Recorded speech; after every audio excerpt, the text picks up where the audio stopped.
एक एक करके हम देखेंगे कैसे होता है कि print F percentage X, that is X means it is access specifier, it can be D, it can be F, it can be L F, वो आगे सारे बताऊंगी कौन कौन से है। फॉर्मेट स्पेसिफायर बेसिकली बताता है कि किस टाइप का, किस डेटा टाइप का डेटा मुझे स्क्रीन पर प्रिंट करना है। ये फिक्स्ड फॉर्मेट स्पेसिफायर होते हैं जिसकी पूरे टेबल में अभी आपको दिखाऊंगी कि इंटीजर टाइप का डेटा है तो हम परसेंटेज डी लिखते हैं, अगर फ्लोट टाइप का डेटा है तो हम परसेंटेज एफ लिखते हैं, और उसके बाद ये रहता है इन्वर्टेड कॉमास में।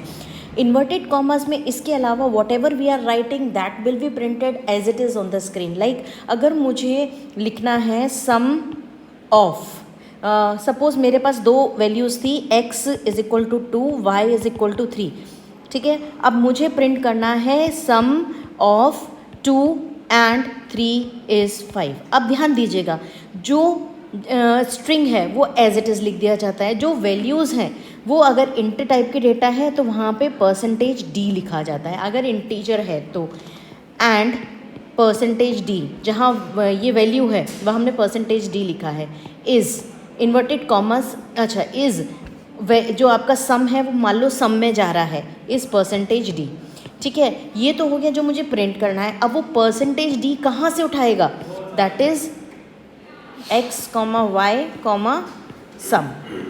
In this way it will be taken from the it will be displayed on the screen, ठीक है, and then bracket close and semicolon, and it is written print f. Okay, so this is format specifier, this is variable of data type.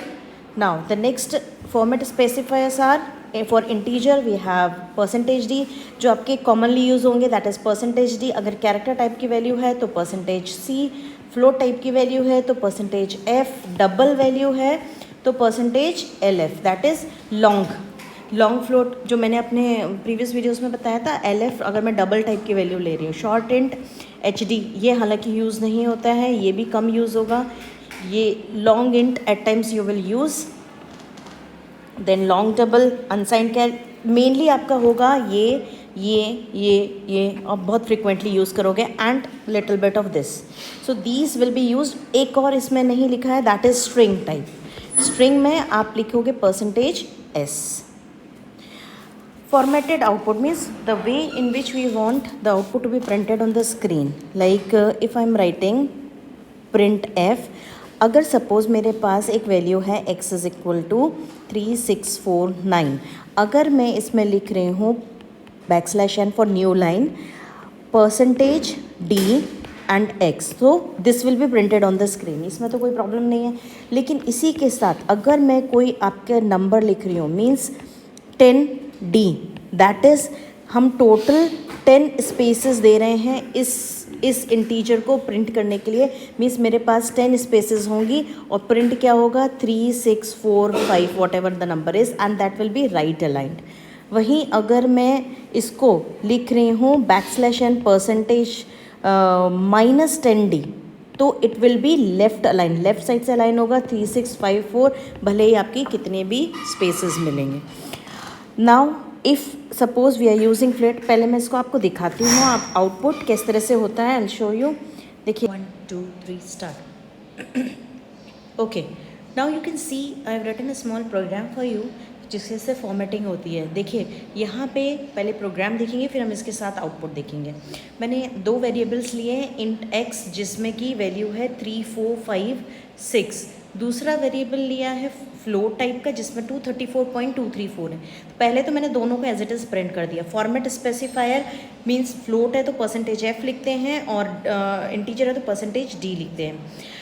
Print F 10d means हम उसको 10 की width space, 10 digits की width space दे रहे हैं, लेकिन उसमें print जब होगा 3, 4, 5, 6 वो राइट अलाइन होता है, बाय डिफ़ॉल्ट वो राइट साइड में प्रिंट होगा, ठीक है। देखिए आउटपुट, अब मैं आपको आउटपुट दिखाती हूँ। ये दोनों as it is values print हुई हैं, और ये अच्छा दूसरी चीज़ बाय डिफ़ॉल्ट 6 डेसिमल प्लेस होता है फ्लोट का, और मैंने यहाँ पे 3 लिखा है, तो नियरेस्ट डेसिमल प्लेस तक देखिए 233,994 ले लेता है वो, जबकि ये 234 है, नियरेस्ट डेसिमल प्लेस तक वो ले लेता है, ठीक है। अब now next thing is 3, 5, 4, 6 right align, आप देख सकते हो ये राइट अलाइन है।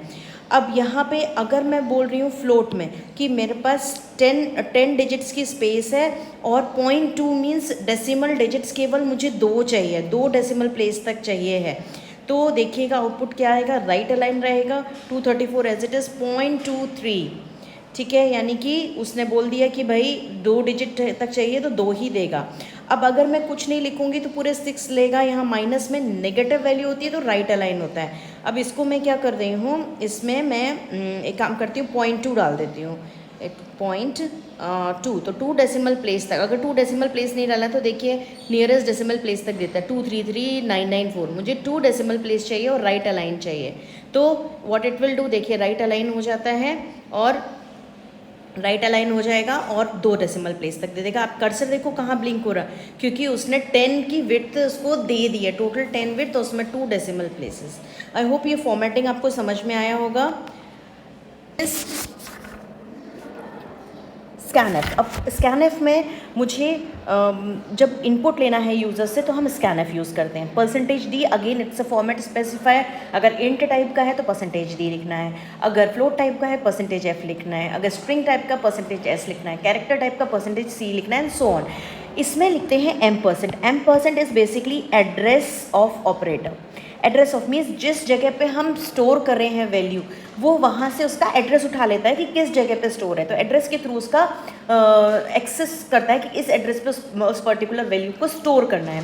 तो एड्रेस ऑफ यहाँ मैंडेटरी है, केवल एक जगह एड्रेस ऑफ नहीं लगता है कि अगर मैं स्ट्रिंग इनपुट ले रही हूँ तो वहाँ पे %s मीन्स स्ट्रिंग का जो भी नाम है, सपोज str नाम है तो %s नहीं लगता है, लगाओगे तो एरर नहीं आएगी, लेकिन ज़रूरत नहीं होती क्योंकि उसमें कंटिन्यूस मेमोरी लोकेशन पे स्टोर होते हैं। अभी आगे जब आप स्ट्रिंग देखोगे तो आपको ज़्यादा समझ में आएगा। अभी ये समझो कि अगर मैं स्ट्रिंग इनपुट ले रही हूँ तो m% की ज़रूरत नहीं है, इंटीजर फ्लोट में m% चाहिए ही है। Okay, other functions are getS, putS, fgets. So these functions also take input from the user. ये यूजुअली यूज़ होते हैं स्ट्रिंग्स के लिए। अब डिफरेंस कहाँ आता है, देखिए स्कैनएफ में फर्स्ट ऑफ ऑल सबसे बड़ा पॉइंट है, स्कैनएफ में जैसे ही हम स्पेस डालेंगे तो वो क्या करेगा, उसको ट्रंकेट कर देगा। जैसे मैंने आपको इंटीजर की भी बात करी थी, तो वहाँ पे जहाँ भी स्पेस करेंगे तो वहाँ से ट्रंकेट हो जाएगा। अगर मुझे सपोज एक सिंगल लाइन लेनी भी है अगर स्कैनएफ से, तो हम कैसे लिख सकते हैं, scanf then % and then square bracket में एक्सक्लेमेशन, ये एक्सपोनेंट वाला mark and backslashes and beans, जैसे ही न्यू लाइन कैरेक्टर मिले तब ट्रंकेट करे, उसके पहले ये ट्रंकेट नहीं होना चाहिए। एंड सपोज str में मैं सेव कर रही तो ये स्पेसेस भी लेगा। अब ड्रॉबैक क्या होता है, पहले तो ये तो स्कैनएफ हो गया। दूसरी चीज़ आपका गेट्स हो गया। गेट्स में बेनिफिट ये है, अगर मैं ले रही हूँ तो वो स्पेसेस भी लेगा और उसमें ये सब लगाने की, कहानी लगाने की ज़रूरत नहीं है, डायरेक्टली स्पेस भी एक्सेप्ट करेगा। अब इन दोनों में प्रॉब्लम कहाँ आती है, सपोज मैंने डिक्लेयर किया है कि मेरे पास एक str नाम का वेरिएबल है जिसमें मेरे पास 10 कैरेक्टर्स की स्पेस है। स्कैनएफ और गेट्स में मान लो मैं 40 कैरेक्टर डाल रही हूँ, 40-20 डाल रही हूँ, मेरे पास एलोकेटेड केवल 10 है, तो वो सारे एक्सेप्ट कर लेगा। मेन मेमोरी में क्या करेगा, जो उसका स्पेस एलोकेटेड है उसको, कि कॉन्टिग्यूअस मेमोरी लोकेशन होता है तो वहाँ पे अगर कुछ भी स्टोर्ड है उसको ओवरराइट कर देता है, तो वो एक प्रॉब्लमेटिक चीज़ होती है क्योंकि ऑलरेडी वहाँ पर डेटा उसको ओवरराइट कर दिया उसने। तो इसीलिए हम यूज़ करते हैं fgets क्या होता है, जैसे मुझे उसमें 3 आर्ग्यूमेंट्स यूज़ होते हैं, str जो कि जिसमें वेरिएबल में स्टोर होना है, फिर आपके कितने कैरेक्टर्स चाहिए हैं और कहाँ से इनपुट चाहिए, stdr standard stdin standard input device, यानी कि कीबोर्ड से चाहिए हमको इनपुट, फाइल से नहीं चाहिए, कीबोर्ड से चाहिए। तो whenever you want to take input from the user, use fgets rather than using scanf या gets। जहाँ पे भी ये डाउट है कि number of characters can exceed, तो आप fgets लीजिए, तो ये केवल 10 कैरेक्टर्स ही लेगा, उसके बाद इसको एक्सेप्ट नहीं करेगा, ट्रंकेट कर देगा। अब वही चीज़ अगर मुझे स्ट्रिंग को प्रिंट करना है स्क्रीन पे तो वी कैन यूज़ पुट्स, ठीक है। तो आई होप ये कंसेप्ट क्लियर हो गया होगा आपका। सो ये फिनिश होते हैं आपके input output functions. Next video में मैं आपको ऑपरेटर्स के फंक्शन प्रोग्राम बताऊंगी और साथ में 2-3 प्रोग्राम और बताऊंगी जो यूजुअली पूछे जाते हैं, ठीक है। Till then stay tuned, thank you and have a nice day ahead.